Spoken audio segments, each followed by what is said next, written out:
ایک ایسا دن جب سچ اور جھوٹ آمنے سامنے کھڑے تھے، ایک ایسا مقابلہ جہاں نہ تلوار تھی نہ جنگ، بلکہ فیصلہ آسمان سے ہونا تھا۔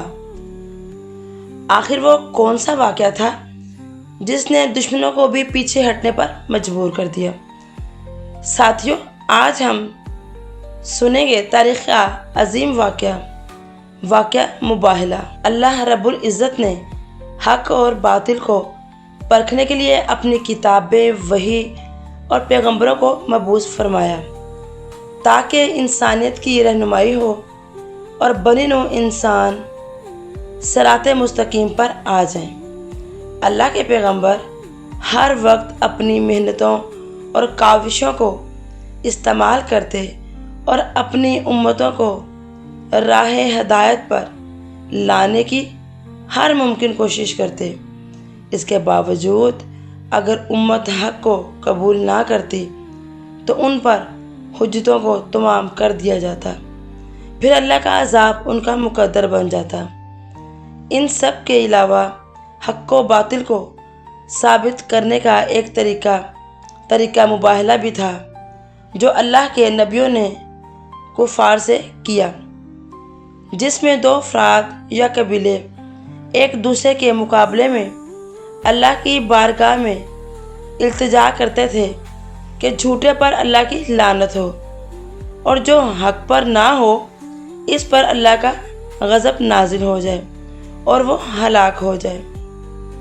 چونکہ پیغمبروں کی دعا کبھی رد نہیں ہوتی، لہٰذا مباہلہ میں کھڑے دوسرے فریق پر اللہ کا عذاب نازل ہو جاتا اور وہ ہلاک ہو جاتے۔ اس طرح لوگوں پر واضح ہو جاتا کہ کون حق پر ہے اور کون باطل راہ پر۔ ساتھیوں، یہاں ہم اس عظیم مباہلہ کا مکمل واقعہ بیان کریں گے جو آخری نبی صلی اللہ علیہ وآلہ وسلم نے نجران کے عیسائیوں سے کی تھی۔ نجران مکہ مکرمہ کے جنوبی علاقے میں ملک یمن سے 7 منزلہ کے فاصلے پر ایک بڑا شہر تھا۔ یہ شہر عرب میں عیسائی مذہب کا مرکز تھا جو 73 گاؤں پر مشتمل تھا۔ جب عرب نے حضرت محمد صلی اللہ علیہ وآلہ وسلم کی بعثت ہوئی اور انہوں نے اسلام کی دعوت دینے کا آغاز کیا تو عرب و عجم کے بادشاہوں اور مذہبی رہنماؤں کو خط بھیج کر اسلام کی دعوت دی۔ لہٰذا آپ صلی اللہ علیہ وآلہ وسلم کے حکم سے ایک خط نجران کے عیسائی رہنما پاپ کو بھی لکھا گیا جو آپ کے سفیر نے پاپ کے پاس نجران پہنچایا۔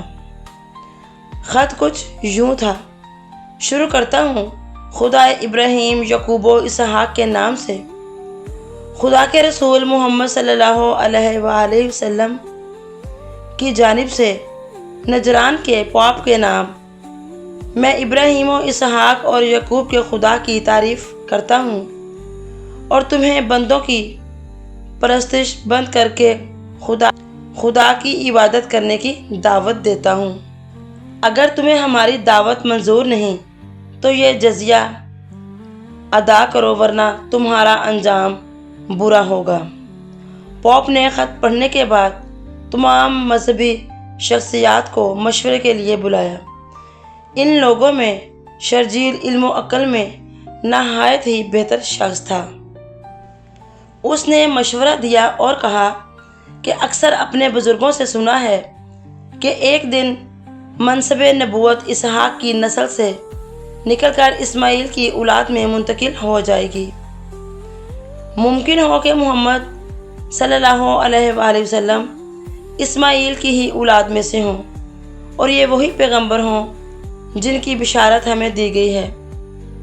شرجیل کے مشورے پر نجران کے حاکم ابو حارثہ بن علقمہ کی سرپرستی میں 60 افراد پر مشتمل ایک گروہ مدینہ روانہ ہوا، جس میں انجیل کے بڑے بڑے علماء اور پاپ تھے۔ وہ عصر کے بعد مدینہ پہنچے اور مدینہ مسجد نبوی میں داخل ہوئے۔ عیسائیوں کے اس گروہ کا استقبال کیا گیا اور حضور صلی اللہ علیہ وسلم تشریف لائے اور اسلام کی دعوت دی، لیکن انہوں نے حضرت عیسیٰ کے متعلق بات کرنے کو کہا، لہذا آپ صلی اللہ علیہ وآلہ وسلم نے انہیں حضرت عیسیٰ کے متعلق آیات سنائیں، جس میں عیسیٰ علیہ السلام کو اللہ کا سچا بندہ اور پیغمبر بتایا گیا ہے۔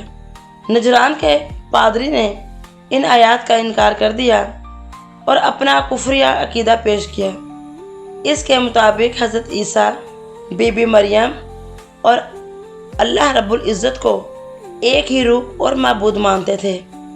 اس پر بہت زیادہ بحث و تکرار ہوئی، لیکن وہ اپنے کفریہ عقیدے پر ڈٹے رہے۔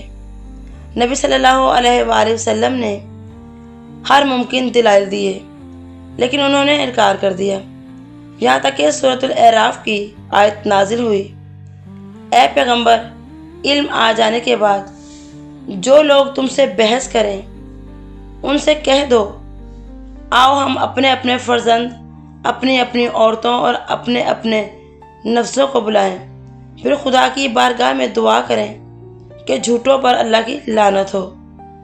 ان آیات کو آیات مباہلہ کے نام سے یاد کیا جاتا ہے۔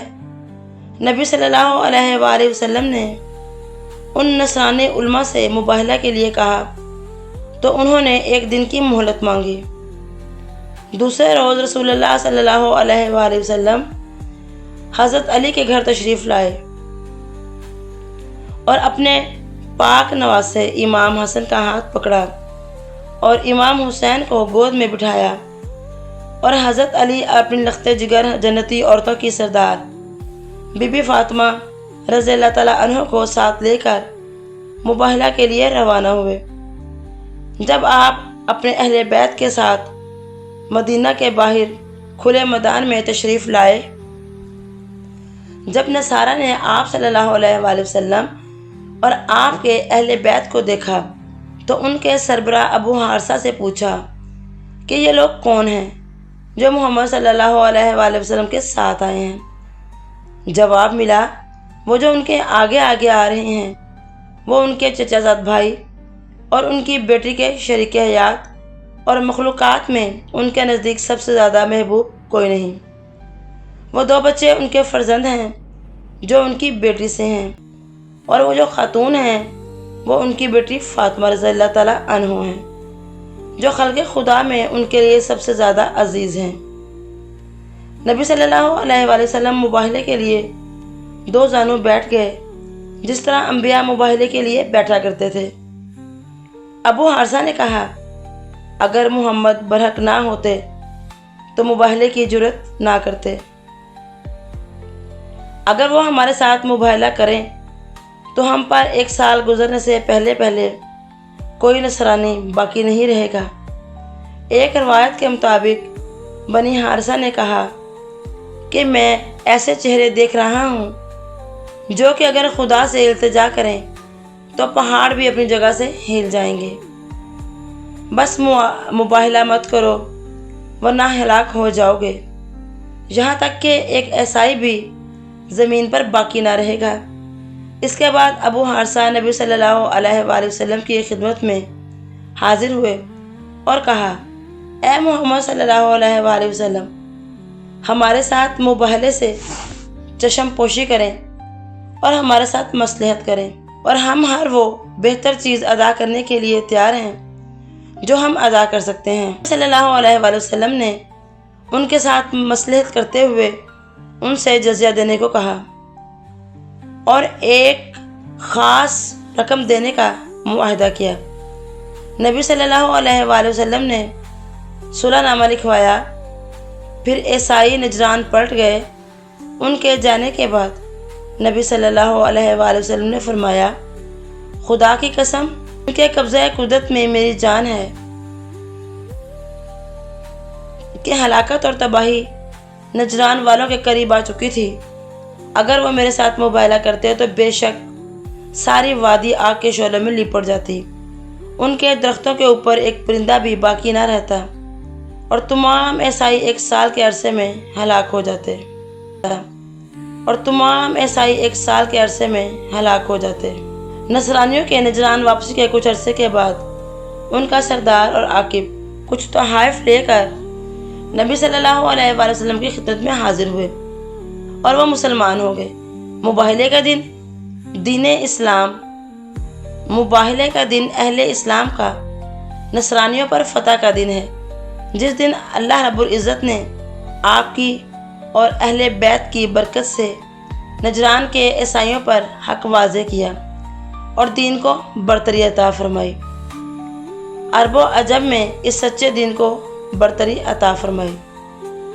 واقعہ مباہلہ ہمیں سکھاتا ہے سچ کبھی خوفزدہ نہیں ہوتا اور سچ ہمیشہ باطل پر غالب آتا ہے۔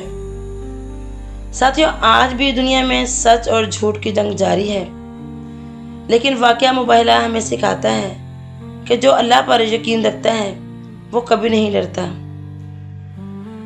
نبی صلی اللہ علیہ وآلہ وسلم نے دنیا کو بتا دیا کہ اسلام صرف الفاظ کا دین نہیں بلکہ یقین، سچائی اور حق کا دین ہے۔